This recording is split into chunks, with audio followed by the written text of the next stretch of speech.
Morning, everybody. Stippling Vaughn. Obviously, I am here at the bar working, and we've got the games that we starting at 1 o'clock.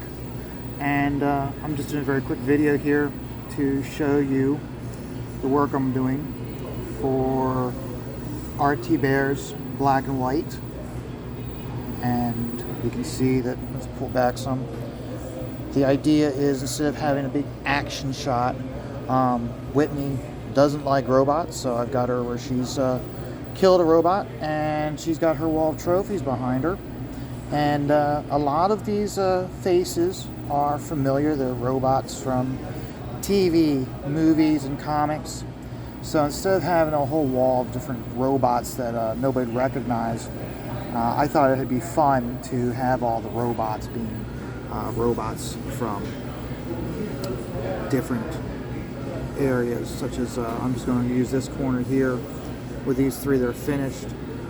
We've got Box from Marvel Comics. We've got the Pneumatic Man from Tom Strong. We've got TikTok from Return to Wizard of Oz. And then we've got the Space Pirate Robot.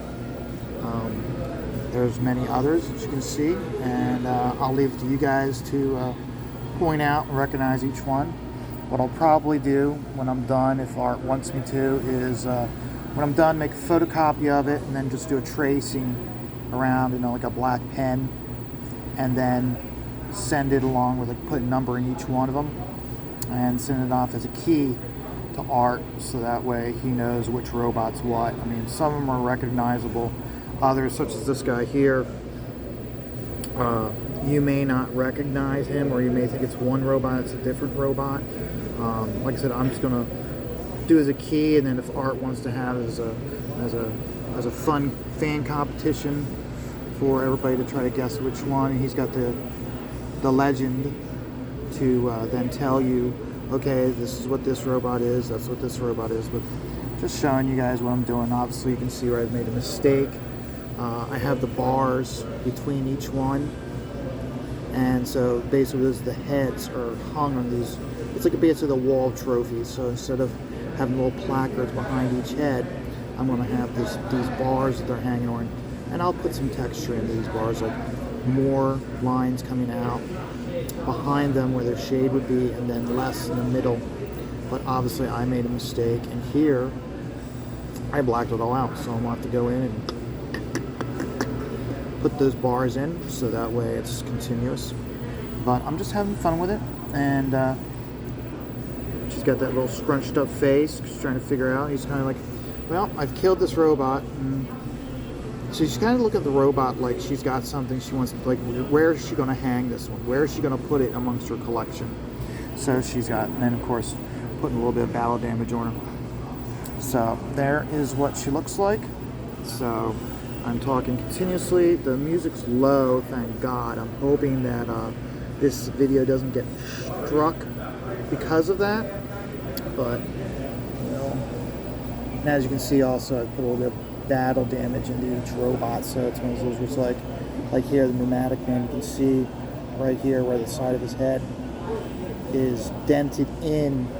She nailed him here, and then probably going to be a blaster bolt there, and to get it. But here's a good way so you can see. I'm using a 107 here to do the robots.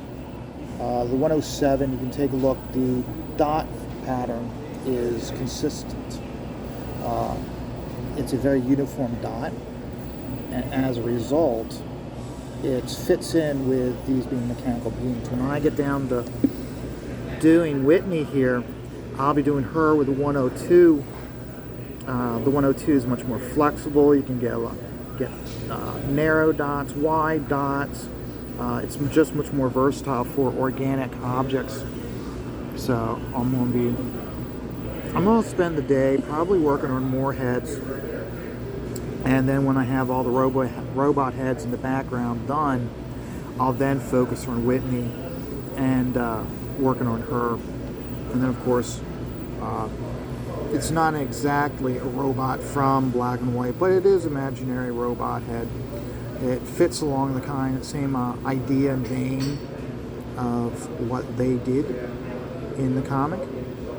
So that's the progress so far. I hope you enjoy it, and I hope Art finds it satisfactory. If he doesn't, I would greatly appreciate if he were to do a critique, whether he thinks this is on point with what he wants, or whether this is not even close to what he wants. And if that's the case, then I will respectfully stop working on this one, and I will do a new one. So I hope you guys enjoyed this, and remember, as always, keep on stippling and take life one dot at a time.